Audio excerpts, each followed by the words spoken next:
yang namanya agama Islam itu belum ada, Kak. Yang ada masih tauhid. Yang tauhid tadi. Gitu. Tauhid. Nah, bagaimana dengan ibunya, Kak? Ibunya pada saat itu, iya kan? Ibunya pada saat itu meninggal pada saat Nabi Muhammad itu masih kecil. Ya, umur-umur kayak SMP lah, kurang lebih seperti itu. Gitu. Dimana pada saat itu Nabi Muhammad belum mendapatkan wahyu. Tetapi sama seperti yang kita jelaskan tadi di yang pertama, Kak, masih mengenal tauhid. Belum ada penjelasan tentang masalah agama Islam, belum aja tentang masalah syariat. Itu belum ada penjelasan tentang masalah itu tadi, Kak, yang kita jelaskan di awal tadi itu. Masih konsep tauhid, di mana tauhid itu adalah ya Tuhannya Allah Subhanahu wa taala. Di mana yang kita ketahui pada saat itu bangsa Arab, bangsa Quraisy pada saat itu ya itu Allah Subhanahu wa taala. Cuman ada beberapa bangsa Quraisy, ya kan, mereka menuhankan Allah Subhanahu wa taala, tetapi mereka ini ingin melihat Tuhan itu seperti apa. Makanya pada saat itu kaum Quraisy mayoritas sebelum kedatangan Nabi Muhammad itu banyak yaitu penyembahan berhala, banyak membuat patung. Itu gitu loh, Kak Erna. Ya, Bang. Host, boleh Bunda tambahin dikit, host, biar karena ya gini, karena udah betul apa yang dibilang host. Jadi keturunan dari Nabi Muhammad itu, dari nabi-nabi sebelumnya itu adalah pemeluk, disebut Muslim, meyakini Tuhan atau Allah itu cuma satu, yaitu tadi percaya dengan ajaran tauhid. Kalau menurut Al-Quran ya, ini ada, Bunda ada data, ayahanda dan ibunda Nabi Muhammad SAW adalah penghuni surga Firdaus. Mereka beriman kepada Allah dan Rasulnya. Berikut ayat Al-Quran yang menjadi landasannya. Di surat Asy-Syura ayat 219, boleh dibuka, dicatat aja ya, saudariku ya. Surah Asy-Syura ayat 219, terus surah Al-Kahfi ayat 51, surat At-Taubah ayat 28. Masih ada beberapa ayat Quran yang merupakan fakta dan bukti kuat bahwa ayah ibu baginda Nabi Muhammad SAW adalah orang-orang yang beriman kepada Allah dan tidak menyekutukan Allah. Di situ ada penjelasannya. Lanjut, host.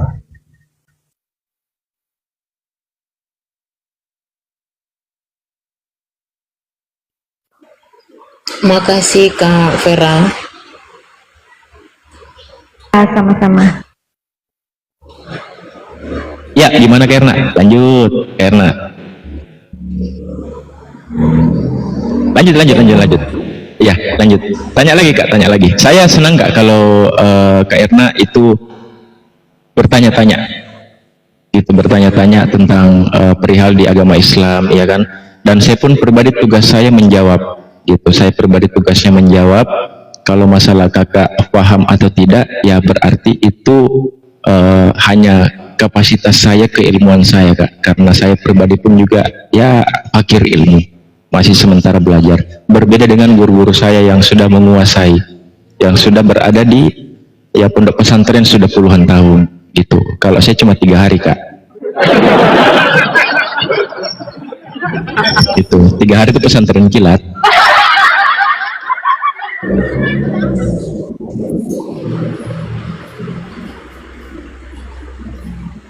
Lanjut. Oke Bang, suaraku kurang kedengaran nih karena hujan. Aman. Aman kok, aman. Siap, Gede suara.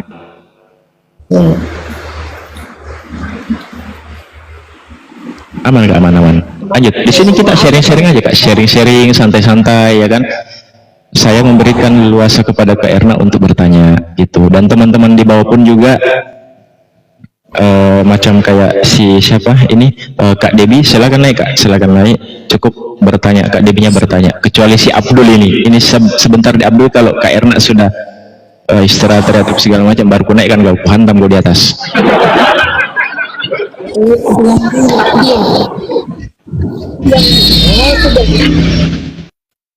Maaf, Lanjut Kiara, lanjut.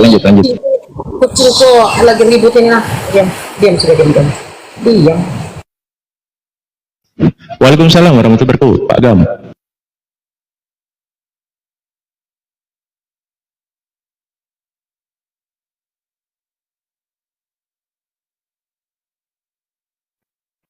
Oke, Kak Erna lagi sementara itu mendiamkan anaknya, teman-temannya. Kucingku nggak tahu Tidak apa-apa, tidak apa-apa, tidak apa-apa, santai aja, santai. Bentar ya. Udah iya bentar mama tunggu.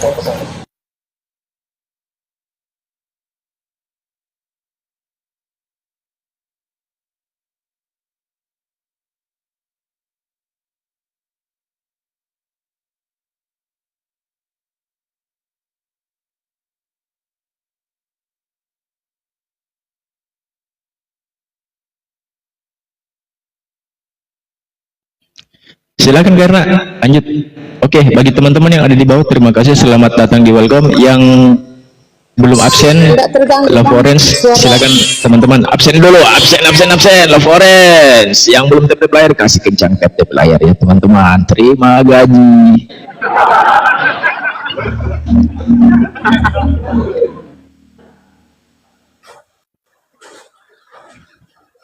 Gimana karena gimana?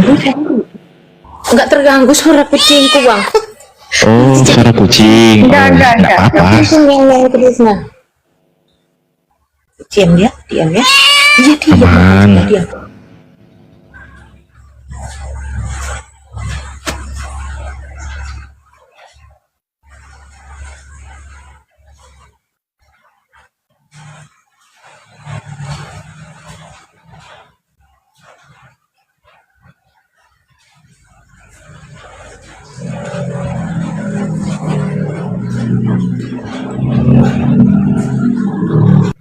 Gimana Kak? Karena oke, teman-teman di bawah Iya bang. typing aja teman-teman, typing.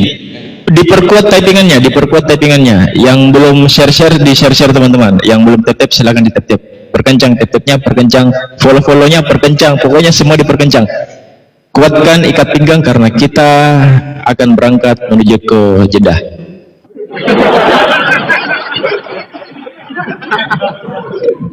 Terima kasih Bang Bapak. Minta maaf teman-teman ya, saya belum sapa dari tadi, sementara saya menjelaskan, minta maaf ya. Saya belum sempat typing apa ya, minta maaf ya.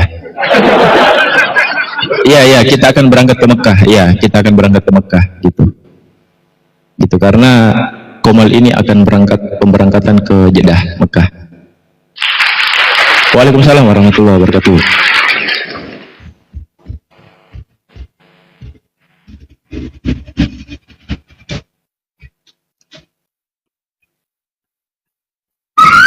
Oke.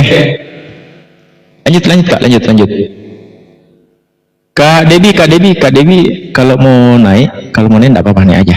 Ini kita sharing-sharing aja Kak di atas, sharing-sharing, ngobrol-ngobrol santai-santai gitu-gitu. Aman. Jangan takut. Pokoknya jangan takut di Komal saya santai, aman, negara. Kita damai-damai di sini. Mungkin ada yang mau ditanyakan, silakan ditanyakan, ya kan? Oke bang. Mungkin ada sesuatu yang apa gitu, enggak apa-apa, tanyakan aja. Lanjut.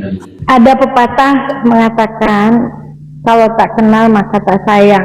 Itu nggak apa-apa Erna, silakan Erna. Oke bang. Oke kak. Ya, terima kasih kak. Ini aku mau bertanya sedikit tentang sebab pernah mendengarkan dari Komal tentang perjalanan beliau.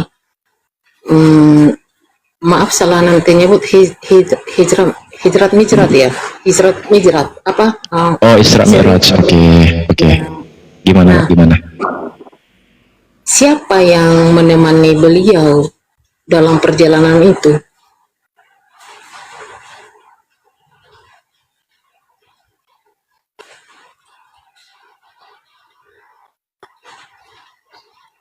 Gimana Kak? Gimana?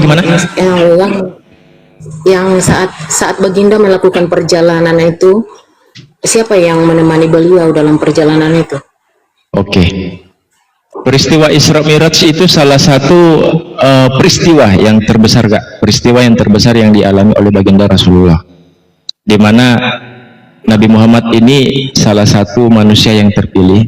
Kenapa saya bilang terpilih? Karena beliau adalah Rasul, manusia pilihan. Kan gitu. Nah, jadi kalau ada yang menemani ya bukan pewahyuan lagi, Kak, namanya. Ini kalau kita berbicara tentang konteks manusia ya, konteks manusia. Kan gitu. Nah, tetapi kalau kita bertanya masalah siapa yang menemani dan segala macam, ya utusan Tuhan, utusan Allah, pewahyuan melalui pewahyuan malaikat Jibril, gitu, Kak. Nah, pertanyaannya, apakah kita pernah melihat malaikat Jibril? Nah, itu masalahnya. Masalahnya malaikat, Kak, bukan manusia.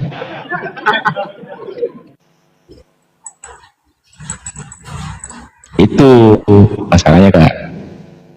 Kalau kita berbicara masalah Isra dan Mi'raj, karena Isra Mi'raj itu salah satu peristiwa bersejarah gitu, dimana perjalanan dari Masjidil Aqsa ke Masjidil Haram, Masjidil Haram ke Masjidil Aqsa itu, Kak. Jadi perjalanan dari Masjidil Haram ke Masjidil Aqsa. Habis itu tidak lama kemudian ya perjalanan dari ke langit pertama, kedua, ketiga, keempat, kelima, enam, tujuh, itu Sidratul Muntaha. Itu. Nah, peristiwa Isra Mi'raj itu disitulah peristiwa pertama kali Nabi Muhammad mendapatkan perintah sholat 5 waktu. Itu yang menjadi Gitu. Nah, gimana, Kak? Gimana dalilnya? Dalilnya? Ya, mau enggak saya kasih dalilnya, Kak? Ya, enggak, maksudku Bang, sebelum Abang menunjukkan dalilnya, yang menjadi pertanyaan, apakah sebelum Nabi melakukan perjalanan itu, perintah sholat itu di Al-Quran belum ada, Bang? Perintah sholat di dalam Al-Quran kan ya, tadi yang saya katakan, Kak. Iya, paham, saya paham. Pewahyuan Al-Quran itu diturunkan secara berangsur-angsur. Paham maksud saya, Kak? Oh iya. Gitu. Di mana perintah sholat pertama kali yang diterima oleh Nabi Muhammad, yaitu peristiwa Isra dan Mi'raj. Begitu. Di mana perintah Isra dan Mi'raj pada saat itu perintahnya 50 rakaat, Kak. 50 rakaat pertamanya. 50 rakaat pertamanya. Tetapi pada saat itu Nabi Muhammad setelah mendapatkan perintah sholat 50 rakaat, 50 rakaat ini menjadi 5 rakaat. Tapi 5 rakaat ini sama pahalanya seperti kita sholat seperti 50 rakaat. Kurang lebih seperti itu. Nah, peristiwa itu dijelaskan di dalam surat Al-Isra ayat 1. Di situ, Kak, dalilnya dijelaskan, Maha Suci Allah yang telah memperjalankan hambanya pada suatu malam dari Masjidil Haram ke Masjidil Aqsa, yang telah kami berkahi sekelilingnya agar kami perlihatkan kepadanya sebagian dari tanda-tanda kebesaran kami. Sesungguhnya Dia adalah Maha mendengar lagi Maha mengetahui. Seperti itu. Iya. Pewahyuan itu belum berakhir, Baginda sudah melakukan perjalanan itu gitu ya, Bang, ya? Gimana, Kak? Gimana? Pewahyuan itu belum berakhir, tapi Baginda sudah melakukan perjalanan. Belum, karena pada saat itu belum ada baginda Nabi Muhammad, baginda Nabi Muhammad itu mendapatkan pewahyuan pada saat peristiwa Isra Mi'raj itu perintah sholat, Kak. Nah, setelah itu peristiwa Isra dan Mi'raj, Nabi Muhammad mendapatkan wahyu lagi secara berangsur-angsur, tergantung peristiwa pada saat itu. Itu, Kak. Jadi bukan pewahyuan terakhir. Jadi peristiwa Isra dan Mi'raj itu bukan pewahyuan terakhir, Kak. Gitu. Kalau masalah penjabaran tentang masalah pewahyuan, itu bukan kapasitas saya, Kak. Bukan kapasitas saya menjelaskan seperti itu. Itu, Kak. Itu masih di awal-awal, Kak. Itu peristiwa Isra Mi'raj itu masih di awal-awal masa kenabian beliau, itu di awal-awal. Tetapi kalau masalah mau penjabaran tentang pewahyuan, ya kan runtutannya wahyu ini, setelah itu dapatkan wahyu ini, wah itu bukan kapasitas saya kak. Gitu. Saya tidak mau asumsi di sini kak. Saya tidak mau asumsi. Kalau saya tidak tahu, tidak tahu. Kalau saya tidak bisa jawab, tidak bisa jawab. Itu berbeda dengan Abdul. Abdul 1000 pertanyaan, 10.000 bisa dijawab. Gitu. Ini konten lah Mas. Ya, kalau Abdul ditanya berapa tuan mau Abdul? 1, ya kan? Penjabarannya 3. Penjabarannya 3. Pas ditanya berapa tuanmu? 1. Ini si Abdul yang di bawah ini.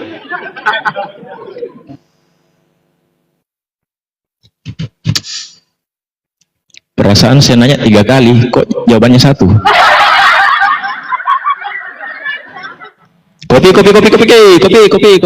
Kopi. Itu loh Kak Erna. Wah, mantap kali Kak Erna, bah. Kasih tepuk tangan dulu teman-teman. Jadi yang tuh bos. Kalau masalah penjelasan semua di dalam Islam Kak, ya. Di dalam Islam itu lengkap semuanya. Terima kasih Bang Arizona. Ya, jazakallahu khair. Itu. Semua pertanyaan Kak, masalah lika-liku kehidupan manusia terkait dengan peristiwa yang dialami oleh Nabi Muhammad dan perintah-perintah semua yang didapatkan oleh Nabi Muhammad, termasuk semua perihal di dalam agama Islam, dari kita lahir sampai kita meninggal, itu semua jawabannya ada di dalam Al-Quran. Seperti itu. Jadi Bunda Tamaja, karena ya Al-Quran itu turunnya secara berangsur-angsur dalam tempo 22 tahun, 2 bulan, 22 hari. Waalaikumsalam warahmatullahi wabarakatuh. Itu karena ini saya biasanya kalau Iya, gimana Kak, gimana? Itu Kak, Iya. ini apa tadi Kak Vera, peristiwa Hijrah Mi'raj itu sudah tertulis juga Kak dalam Al-Quran? Gimana, Kak? Ada surahnya itu kita. Gimana Kak, gimana? Peristiwa perjalanan baginda, apakah itu Ada Kak, tadi itu yang saya bacakan di surat Al-Isra ayat pertama. Oh, Iya, saya sudah bacakan tadi Kak. Saya bacakan ulang kalau Kak Erna bersedia. ya boleh Bang. Maaf Bang, ini tadi si Pusku ini ribet Kita ulangi, dia gak nyimak tadi. Lanjut deh. Tidak apa-apa kan, tidak apa-apa. Oke. Di dalam surah Al-Isra itu dijelaskan tentang masalah peristiwa Isra dan Mi'raj. Di situ di terjemahannya aja Kak ya, terjemahannya.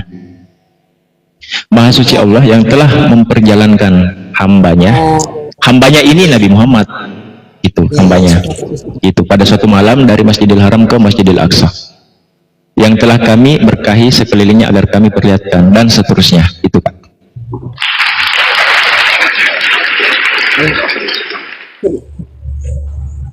Gitu, dan itu terjadi di malam hari. Itu penjelasan tentang masalah itu. Dan perjalanan Isra Mi'raj itu dari langit pertama sampai langit ke-7. Dan langit pertama itu penjelasannya ada, langit kedua penjelasannya ada, itu sampai ke langit ke-7 penjelasannya ada. Itu perintah gimana di langit bagaimana saya jabarkan juga Kak, ini saya jabarkan lagi, ini langit pertama, kedua, ketiga sampai ke-7 gimana? Udah Oh, udah. yang menjadi pertanyaan Bang tentang sholat itu, perintah sholat itu kan diwajibkan untuk semua umatnya ya Bang. Siap. Nah, yang menjadi pertanyaan, kenapa hanya laki-laki yang melakukan sholat Jumat gitu, nah sementara para perempuan tidak melakukan sholat Jumatan gitu nah Bang, padahal perintah sholat kan diperintahkan untuk semua orang. Makasih Bang. Oke. Perintah semua untuk sholat Jumat itu bagi laki-laki Kak. Itu. Nah, kita berbicara masalah hukum, iya kan? Hukum. tentang masalah sholat Jumat. Sholat Jumat bagi laki-laki itu wajib seluruh. Nah, bagaimana dengan perempuan? Apakah diperbolehkan mengikuti sholat Jumat? Boleh, boleh-boleh saja. Tetapi apakah wajib? Ya, tidak wajib, sunnah. Itu, Kak. Nah, tujuannya apa? Perempuan sholat Jumat itu tujuannya apa? Ya, mungkin tujuannya untuk mendengar khutbah, kan gitu. Nah, tentang masalah rukun-rukun sholat Jumat, ya itu ada rukunnya, Kak. Tetap harus mengikuti, ya seperti biasa, sholat-sholat biasa di masjid. Imamnya tetap harus laki-laki, nggak boleh perempuan.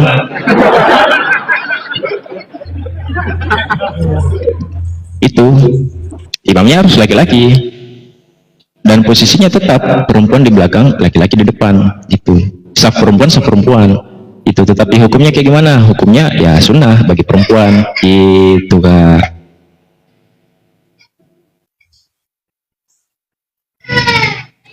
Ya, Pak. Sudah ngerti. Lanjut. Kak Erna sudah ngerti kan hukum wajib dan sunnah dalam Islam tadi, sudah ngerti, kayaknya udah ngerti Iya. kalau menurut Bunda. Iya. Yang wajib itu harus dilakukan, tapi kalau yang sunnah dilakukan pahala, tidak dilakukan tidak menjadi dosa. Kan begitu tadi. Betul, ya. Lagi Kak Erna tanya-tanya lagi. Tanya lagi, Kak, tanya lagi. Terima kasih Bang Julian, terima kasih banyak. Tap layar teman-teman, kasih kencang.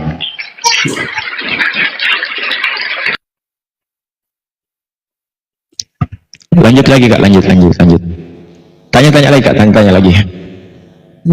Ya, Pak. Iya. Kak Irna banyak tanya, lebih bagus, keren. Itu saya suka. Gitu. Untuk saat ini saya memberikan karpet merah buat Kak Irna untuk bertanya sepuasnya. Silakan, Kak. Masa jangan nanya dulu, Masa diem ya. Aku sambil ada kerjaan sedikit, Kak. Nggak masalah, Kak Irna. Santai aja kita di sini. Santai aja kita. Kalau Bang Masa ini ya saya sudah anggap gitu warga di Komal saya. Jadi walaupun Bang Masa dengar-dengar apa segala macam, iya kan, Bang Masa ini ya ini tetapnya santun, orangnya apa gitu. Saya tahu Bang Masa ini kayak gimana orangnya, itu santun dia gitu. Dan Masa pun tahu saya kayak gimana orangnya gitu. Gitu loh, Kak Erna. Silakan, Kak, mungkin ada tanyakan lagi tentang masalah apa, ya kan, tentang masalah ini ya bebas lah. Nanti izin Bunda sama Masa, bagian Bunda Masa ya, Masa ya. Gitu. Iya. Lanjut lagi, Pak, lanjut. Pernah juga kita mendengarkan kalau maaf teman-teman bukan mau menghujat. Enggak. Ini jadi gini, Kak, kalau masalah menghujat itu monolog. Contoh, Kak Erna buka Komal, di situ tidak ada diskusi, tidak ada orang-orang. Kak Erna buka Komal sendiri. Terus habis itu Kak Erna menarasikan, ya kan? Narasikan Nabi Muhammad itu ini, Nabi Muhammad itu ini, Islam itu sesat, Allahnya Islam itu gini-gini. Itu monolog, itu masuk penjara itu. Gitu. Tapi kalau diskusi tanya jawab seperti ini tidak ada yang namanya penghujat apa segala macam. Gitu. Karena saya tahu kok, Kak, saya tahu yang mana betul-betul orangnya remis, framing apalah segala macam, tidak gitu. Kenapa saya rasa Kak Erna bertanya, mungkin Kak Erna tidak tahu apa-apa gitu. Walaupun pertanyaannya Kak Erna mengarah ke teman-teman biasa yang tanyakan apa segala macam kan gitu. Tetapi saya pribadi akan menjawab sesuai dengan kapasitas saya. Silakan Kak Erna. Lanjut. Iya, karena aku sudah cerita ke malamnya Bang, sering nongkrong di bawah mendengarkan Siap. gitu. Nah, Siap. ada kebenaran tidak. Nah, jadi yang menjadi pertanyaan, apakah benar kalau Al-Quran itu pernah dibakar oleh Utsman? Dan tujuannya membakar itu apa?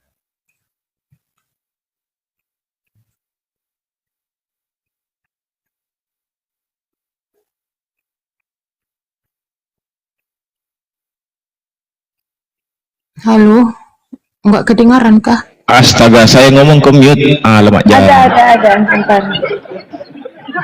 Oke, tentang perihal masalah Utsman bin Affan membakar tentang ayat Al-Quran, itu ayat persusuan, Kak Ernat. Di mana ayat persusuan pada saat itu hanya berlaku hanya khusus untuk ditujukan kepada Nabi Muhammad, gitu. Tetapi tidak berlaku kepada umat manusia. Makanya pada saat itu tidak digunakan. Apakah itu ayat-ayat, tetapi tidak digunakan untuk kepada umat manusia. Itu ayat persusuan, Kak. Gitu. Apakah memang benar dibakar? Ya dibakar. Itu ayat persusuan. Nah, kalau masalah penjabaran ayat persusuan, itu saya terbatas, Kak, terbatas untuk bisa menjelaskan hal itu. Terbatas saya untuk menjelaskan hal itu. Masalah penjabarannya mungkin yang bisa jelaskan itu Ustaz Hanafi atau Bang Madu, ya kan? Atau Ustaz Tata itu. Seperti itu, karena. Tapi kalau kita bisa mau cek di Google, ya bisa sih kalau kita mau cek di Google. Waalaikumsalam warahmatullahi wabarakatuh, Bang Dah.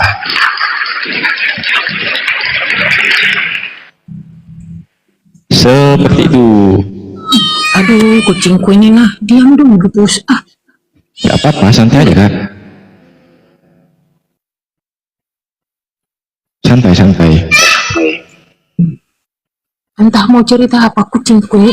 Iya. Oh, kucingku iya. Iya. Iya apa? Dia bilang Itu kucingnya, lagi. karena itu kucingnya titip aja sama Abdul biar dicaker mukanya.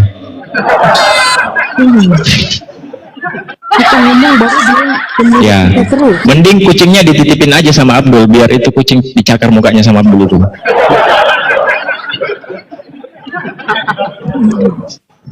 Iya.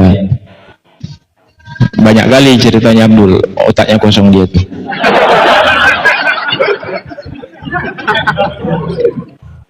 Diam dulu. Itu. Jadi pertanyaan terakhir, pertanyaan yang tadi yang ditanyakan sama Kak Ernest itu tentang masalah ayat persusuan.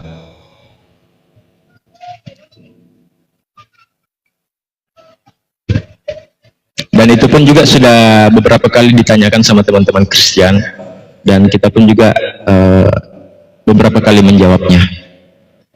Gitu, Kak Erna. Iya, Terima kasih, Ustaz Hanafi pernah menjelaskan itu. Bunda pernah dengar. Seperti itu. Aduh bang, maaf teman-teman semua, ini kucing nggak bisa kuajak kompromi, ngomong terus. Tidak apa-apa, karena santai aja. Karena sambil ngomong, iya kan? Sambil ngomong, karena sambil nyimak, ya kan? Suara kucing tuh. Tidak masalah. Pokoknya kalau Kak Erna setelah bertanya di mute aja. Yang penting Kak Erna tetap standby dengan suara saya. Oke bang. Iya, tidak masalah. Silakan Kak. Mungkin ada yang mau ditanyakan apa segala macam. Gini, kalau yang pertanyaan tadi Mbak Erna, nanti kalau memang ini udah ada Ustadz boleh tanya lagi gitu aja mungkin ya. Di skip dulu. Ya lanjut. Tetapi untuk saat ini kalau Kak Erna mau bertanya apapun itu silakan. Oke. Itu apapun itu. Ini host tentang ini, ada pertanyaan pernah diinginkan oleh Bang Gabriel kalau tidak salah. Pertanyaan tapi Bang Gabriel. Siapa Bang Gabriel? Ada Gabriel, namanya Gabriel yang sering di TikTok ini juga. Cuma Oh iya, oke. kurang mendapat jawabannya. Dan si beliau ini bertanya tentang, kalau tidak salah, tentang Nur Muhammad. Yang dimaksudkan dengan Nur Muhammad itu apa itu Bang? Nur Muhammad. Itu konteksnya Nur Muhammad itu pertanyaannya pada situ itu apa Kak? Apa yang dimaksudkan dengan Nur Muhammad, dan apakah Nur Muhammad itu sudah ada nubuatan di Al-Quran gitu? Nubuatan di dalam Al-Quran. Oke. Ya, tentang Nur Muhammad. Oke Bang. Oke. Nah, kalau tentang permasalahan cerita tentang Nur Muhammad Kak, ini nurnya ya, nurnya ya. Iya kan? Nah ini kalau dibahas ini kajian ini 1 jam juga ini. Kalau masalah nur Muhammad itu banyak di dalam Al-Quran tertera, tetapi saya mengambil kisah pada saat penciptaan Nabi Adam, ya kan? Nah pada saat ruh ditiupkan ke dalam jasad Nabi Adam ini, ya kan? Dimana Nabi Adam itu melihat suatu cahaya, ya kan? Cahaya yang sangat terang, kan gitu. Dimana Nabi Adam melihat pada saat itu nama di samping Allah, di situ ada bertulis Muhammad, itu nur Muhammad, itu pada saat penciptaan Nabi Adam. Tetapi kalau penjelasan tentang nur Muhammad ini, kalau kita yakini ya Kak Erna, dimana nur Muhammad ini itu ya itu proses penciptaannya Kak, gitu, proses penciptaan dari nurnya. Nur kan cahaya ya, nur artinya cahaya Ya, kalau nur itu adalah cahaya. ya, dan nur ini adalah salah satu ciptaan pertama Nabi Allah. Dan apakah bisa dikatakan makhluk? Ya makhluk, ciptaan. Jadi makhluk ini tidak selamanya dikatakan ya hewan, manusia, tumbuhan, kan gitu. Jadi Nur Muhammad ini salah satu penciptaan pertama gitu yang diciptakan oleh Allah. Yang ada di surat Al-Maidah yang ayat ke-15 kalau tidak salah. Nah, di sana di ayat tersebut, sesungguhnya telah datang kepadamu cahaya dari Allah dan kitab yang menerangkan. Sesungguhnya telah datang kepadamu cahaya dari Allah dan kitab yang menerangkan. Apakah ini tentang Nabi Muhammad itu, Bang? Surah berapa tadi? Bayarnya surah berapa? Coba di itu Al-Maidah ayat dibuka. 15, Surat Al-Maidah ayat 15. Surat Al-Maidah ayat 15.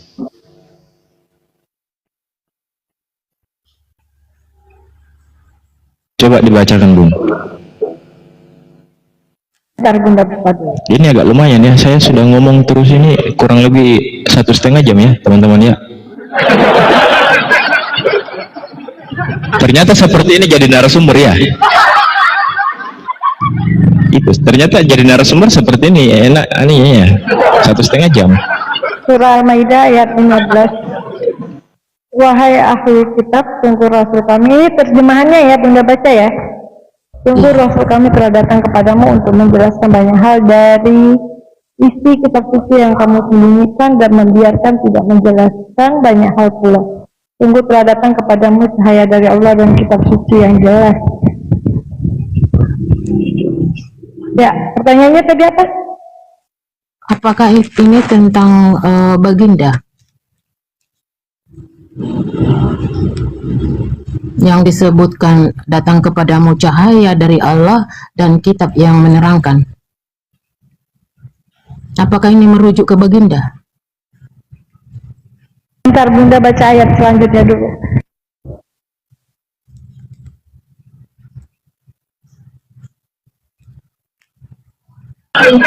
Iya ada fotonya. Tapi fotonya itu bisa diposting kalau langganan.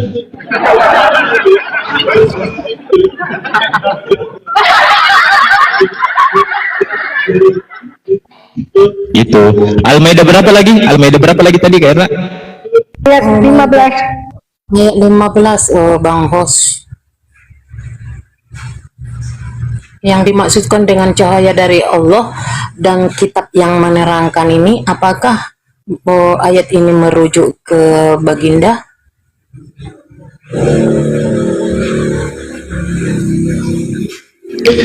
Oke, ya ahlul kitab qad ja'akum rasuluna yubayyinu lakum katsiran mimma kuntum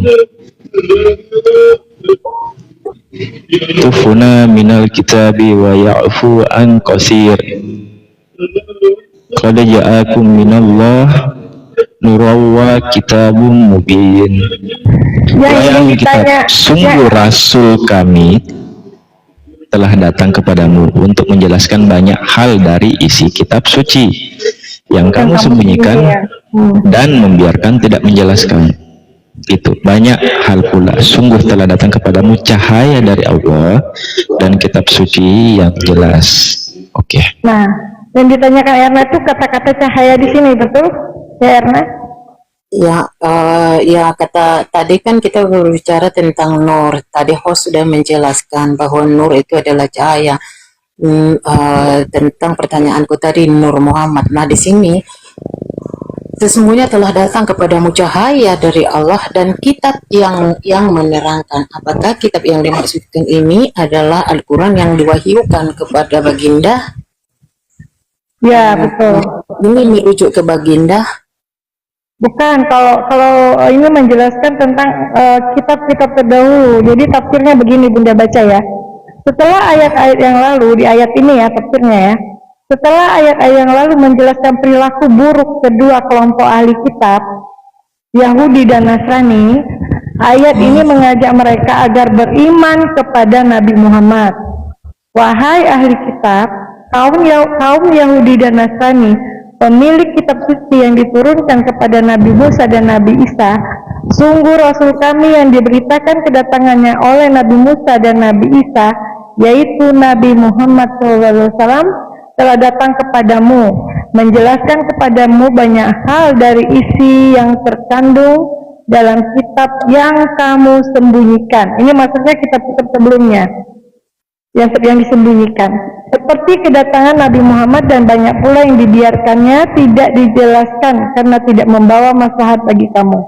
Sungguh telah datang kepadamu cahaya dari Allah, yakni Nabi Muhammad, dan kitabnya yakni Al-Quran yang menjelaskan segala sesuatu yang diperlukan manusia dalam kehidupan beragam. Itu penjelasan tafsirnya ayat ini. Karena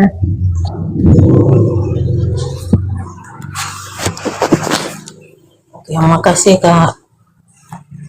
ya, kalau ayat Al-Quran itu kita nggak boleh berasumsi untuk menafsirkannya, jadi kita harus melihat tafsirnya gitu Erna. Ya, makanya di ini ku kan ada pertanyaan Kak, saya tidak menafsirkan apa-apa.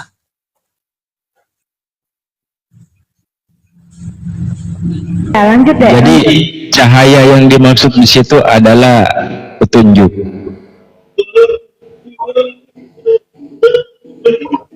Gitu Kak. Membawa maslahat bagi umat. Itu yang dimaksud cahaya tadi. Petunjuk. Ya, petunjuk. Dimana cerita tentang para ahli kitab yaitu Yahudi dan Nasrani, dimana mereka diajak untuk beriman kepada Nabi Muhammad. Itu karena memang yang namanya para ahli kitab itu Kak, dimana tanda-tanda kenabian, tanda-tanda kenabian Nabi Muhammad itu yang hanya diketahui oleh para ahli kitab pada saat itu. Itu kurang lebih. Ya, dan disembunyikan. Jadi di Al-Quran di ayat ini dijelaskan gitu. Maksudnya makanya pada saat itu Nabi Muhammad ketika dia berhijrah, ya, dia bersama pamannya Abu Thalib, di mana para ahli kitab pada saat itu dari Nasrani, ya, Pendeta Buhairah, di mana Pendeta Buhairah ini salah satu ahli kitab, di mana Pendeta Buhairah ini mengetahui tanda-tanda kenabian yang ada di dalam diri Nabi Muhammad. Itu makanya pada saat itu Nabi Muhammad sama pamannya itu mau bergegas, mau berangkat melanjutkan perjalanan, tetapi Pendeta Buhairah ini menahan beliau, mereka berdua. Kenapa? Karena mereka mengetahui tanda-tanda kenabian ini ada di dalam diri anaknya, ini keponakannya. Itu kan. Akhirnya Pendeta Buhairah mengatakan, jangan kamu pergi dulu. Kenapa? Karena keponakanmu ini bukan orang biasa. Itu keponakanmu ini bukan orang biasa. Suatu saat dia akan menjadi nabi atau rasul. Suatu saat keponakanmu ini akan menjadi petunjuk bagi umat manusia. Gitu, begitu banyak orang yang menginginkan nyawanya Nabi Muhammad ini. Banyak yang ingin, ya gitulah. Kalau saya sebut takutnya kedetek sama TikTok. Ya, karena sejarah pun dari nabi-nabi terdahulu kan pasti dibunuh untuk zamannya saat itu. Ya.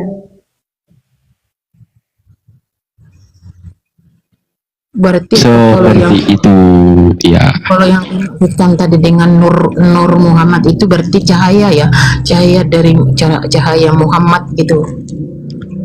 Iya, jadi cahaya ini bisa diartikan Kak, yaitu petunjuk, gitu, atau maslahat. Ya, Iya. itu petunjuk.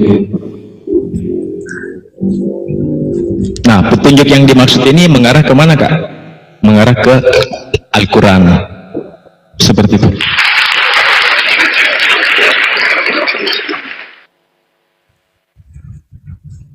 Nabi Muhammad dan Al-Quran. Silakan Kak, lanjut. Iya Bang. Kurang lebih sekitar 15 menit lagi Kak. Kakak bertanya aja, Kak Erna bertanya aja. Bertanya aja, kurang lebih 15 menit saya mau ibadah maghrib dulu. Tapi untuk saat ini lanjut dulu Kak. Kalau Kak Erna tertarik baca 15 menit lagi. di ayat 17-nya itu loh Kak Erna. Di ayat 17-nya itu, Bunda bacakan dikit ya, boleh ya? Terjemahnya ya. Sungguh benar-benar telah kufur orang-orang yang berkata, sesungguhnya Allah itulah Al-Masih putra Maryam. Katakanlah Nabi Muhammad, jika benar begitu, siapakah yang dapat menghalang-halangi kehendak Allah jika dia hendak membinasakan Al-Masih putra Maryam? Ibunya dan seluruh yang berada di bumi, milik Allah lah kerajaan langit, bumi, dan apa yang ada di antara keduanya. Dia menciptakan apa yang dia kehendaki, Allah Maha Kuasa atas segala sesuatu. Nah, kalau di ayat 17-nya menceritakan tentang Nabi Isa. Masih.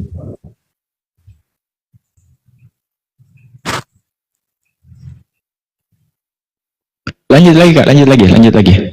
Tanya lagi Kak, tanya lagi. Tanya lagi. Tanya lagi Kak. Tanya lagi. Ini kopi saya masih ada seperempat, ini kopi sisa semalam. Dan ternyata setelah saya minum masih enak ternyata. Jangan-jangan udah dikencingin kecoa. Ih. Mantap jiwa. Terima kasih Bang Omar. Lanjut Kak, lanjut. Saya on fire ini hari. Lanjut aja Kak, kita ngobrol santai. Kita sharing-sharing, ya kan? Aku Ya. juga sambil ini, karena sambil ada juga aktivitas jadi. Tidak masalah Kak, tidak masalah. Terima kasih Kak Wis. Lanjut Kak, lanjut.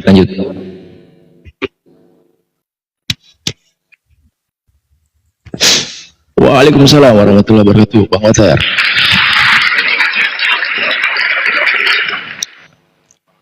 Lanjut Kak. Kalau kan syariah Islam itu tadi yang dibawakan yang sudah diajarkan oleh baginda Nabi.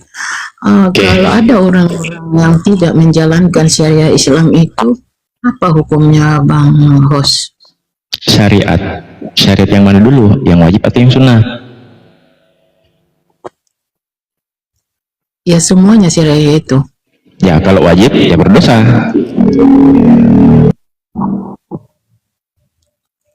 Gitu. Kalau wajib ya dosa. Nah kalau berdosa ya tinggal bertobat. Itu Kak. Ketika kita berdosa ya bertobat, memohon ampun, minta ampun kepada Allah. Itu.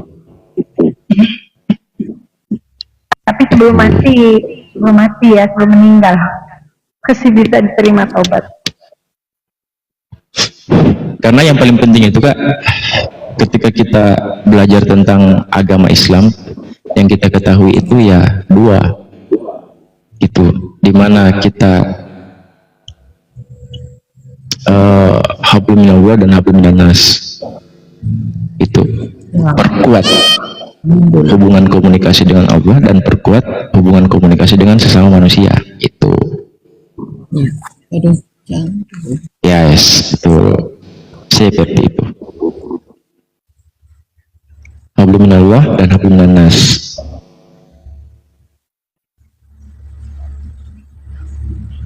Lanjut Kak, lanjut. Ada Bang Puma di bawah. Assalamualaikum Bang Puma, abangku.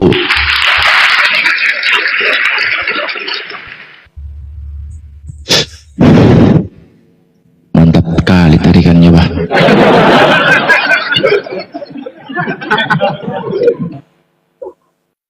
Lanjut Kak, lanjut.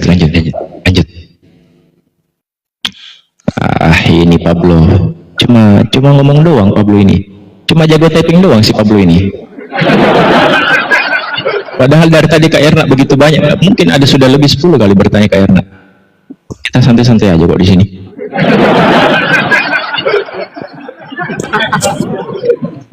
Satu pun pertanyaan dalam Bible belum kutanyakan sama Kak Erna.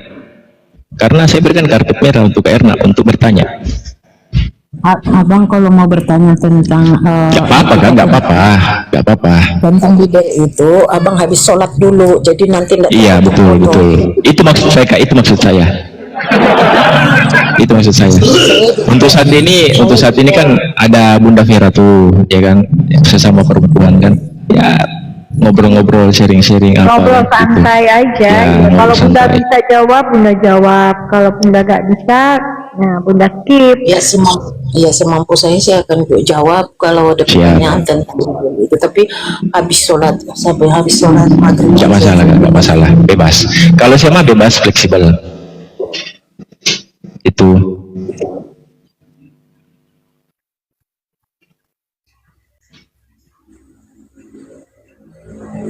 Bebas, tanya-tanya aja Kak.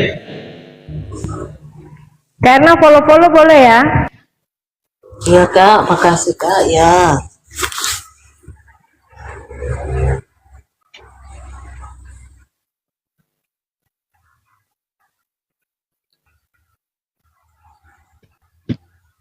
Lanjut Kak Erna, lanjut.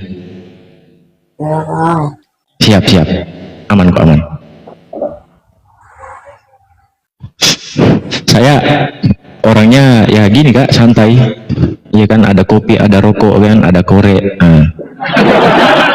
Duduk sambil duduk kan. Itu santai-santai kita di sini.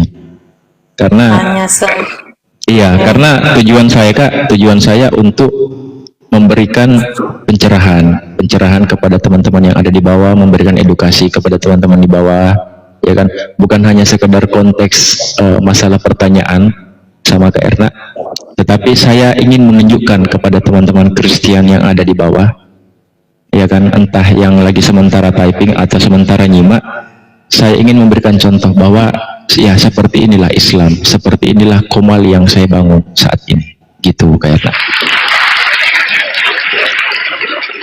Saya hanya menyesuaikan frekuensi aja, itu menyesuaikan frekuensi. Kenapa? Karena ketika ada teman-teman Kristen bertanya, ya tugas saya adalah menjawab, dan saya pun akan menjawab sesuai dengan kapasitas saya. Itu. Kalaupun ada pertanyaan yang masih kurang memuaskan di hatinya Kak Erna, ya saya pribadi saya minta maaf karena saya bukan ahli dalam menjelaskan tentang masalah fikih. Tetapi apa penjelasan saya tadi itu berdasarkan garis besarnya, benang merahnya Kak, cuma yang saya ambil itu. Kalau tentang masalah dalil yang lebih lengkap, penjelasan tentang lebih rinci apa segala macam, itu bukan kapasitas saya itu. Tetapi penjelasan saya tadi itu tidak keluar dari substansi dari apa yang dijelaskan oleh dalil, gitu loh kurang lebih. Gitu loh Kak. Saya hanya menyesuaikan frekuensi aja. Mungkin bisa abang atau kakak menjelaskan yang sering jadi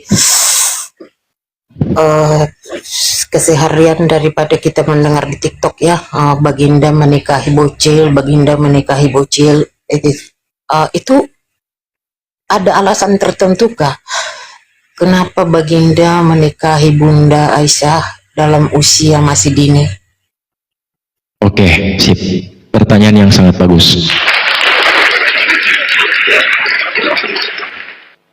kalau kita Kak melihat dari hadis ya kan tentang masalah Siti Aisyah itu menikahi anak kecil ya kan, dimana yang kita ketahui Kak, yang kita ketahui ya, dimana hadis ini diriwayatkan oleh Hisham ya kan, itu diriwayatkan oleh Hisham.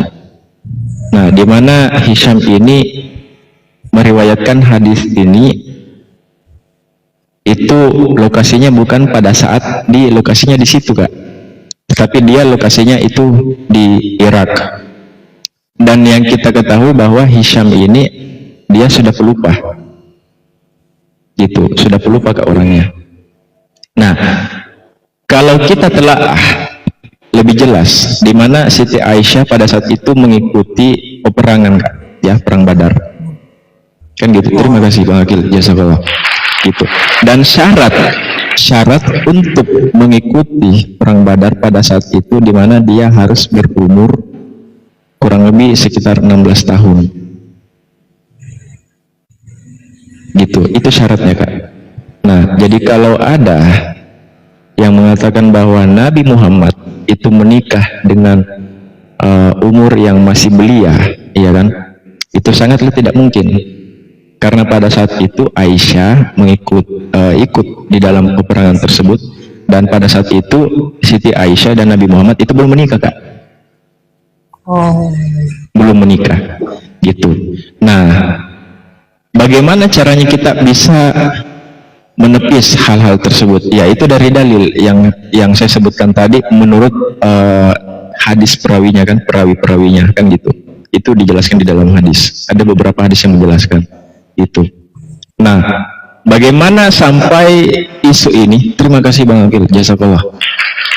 Bagaimana sampai pertanyaan ini menimbulkan polemik dan sampai terdengar di teman-teman Kristen, karena ada oknum-oknum teman-teman Kristen itu melebih-lebihkan makna dari hadis tersebut sehingga menimbulkan kebencian dan menimbulkan syubhat dan menyerang kepada tokoh yang kita kagumi, yaitu Nabi Muhammad Kak Erna, dimana begitu banyak tuduhan-tuduhan kepada Nabi Muhammad, mengatakan Nabi Muhammad itu adalah pedo, kan itu, iya kan, gitu. Dimana kalau kita melihat makna dari arti kata pedo ini, ya tidak perlu saya sambung, Kak Erna tahu lah ya, iya kan. Nah, dimana arti kata pedo ini itu menggauli anak di bawah umur, bukan hanya satu orang Kak, tetapi lebih dari satu orang. Sedangkan yang kita bahas oknum ini adalah cuma satu orang. Paham Kak maksud saya? Iya lah. Iya kan? Sedangkan yang kita bahas di sini substansinya adalah hanya satu orang kan gitu. Iya. Iya kan? Sedangkan tuduhan-tuduhan yang diberikan kepada dari pihak sebelah dari teman-teman Kristen yang kita sebutkan oknum itu adalah kata pedo. Iya kan? Iya nggak sih? Iya. Nah, di mana kata pedo ini maknanya adalah lebih dari satu. Nah, sedangkan yang kita bahas di sini adalah hanya satu orang. Apakah bisa dikatakan pedo? Menurut Kak Erna gimana? Apakah bisa dikatakan pedo? Kalau memang bukan satu orang ya enggak sih. Ya sudah selesai. Berarti tuduhan dari teman-teman Kristen yang kita katakan oknum ini ya sudah terbantah. Itu Kak. Nah, kalaupun tuduhan tentang mengarah ke Siti Aisyah tentang 6 tahun, jangankan itu Kak, pertanyaan-pertanyaan yang dituduhkan kepada teman-teman Kristen kepada umat Muslim saat ini itu ditanyakan udah beberapa ratus tahun yang lalu. Itu.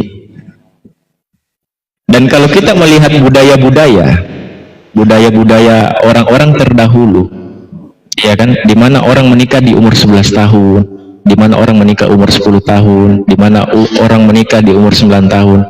Menurut Kak Erna, apakah sesuatu hal yang wajar atau sesuatu hal yang wah yang perlu digembor-gemborkan? Ya nggak mesti lagi harus digembur-gemburkan. Ya, ini kita berbicara masa lampau, di mana masa lampau ya memang seperti itu, Kak. Kita ambil contoh Raden Ajeng Kartini. Raden Ajeng Kartini itu dia menikah di umur berapa? Belum bisa dikatakan dewasa kan? Iya nggak sih, Kak? Iya kan?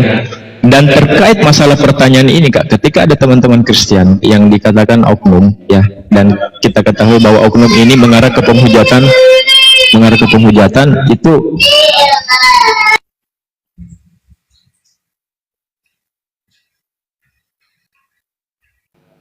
dimana yang kita ketahui bahwa tentang masalah yang tadi itu, Kak, ya, tuduhan-tuduhan itu sangat jauh dari fakta kebenaran, kurang lebih seperti itu, Kak Erna. Iya. Itu hanya dilebih-lebihkan aja, gitu, karena ya gitu, yang kita ketahui teman-teman yang di sebelah kan itu kebencian terhadap Nabi Muhammad kan itu wah luar biasa, gitu. Makanya yang diserang itu ya pribadi dari beliau, itu pribadi dari beliau yang diserang. Tetapi ya kami sebagai umat muslim akan menjawab dengan menjawab secara santun, gitu. Dan kalaupun ada teman-teman Kristen yang oknum yang kita katakan penghujat, Kak ya, Kak Erna ya, saya akan bisa mirroring dengan pertanyaan seperti ini, gitu. Saya akan mirroring, tetapi saya tidak akan lakukan kepada Kak Erna, tetapi hanya pemberitahuan saja bahwa yang kita ketahui Yesus ini adalah dari keturunan Daud, ya kan? Nah, dari keturunan Daud, sedangkan Daud ini melakukan suatu hubungan yang terlarang.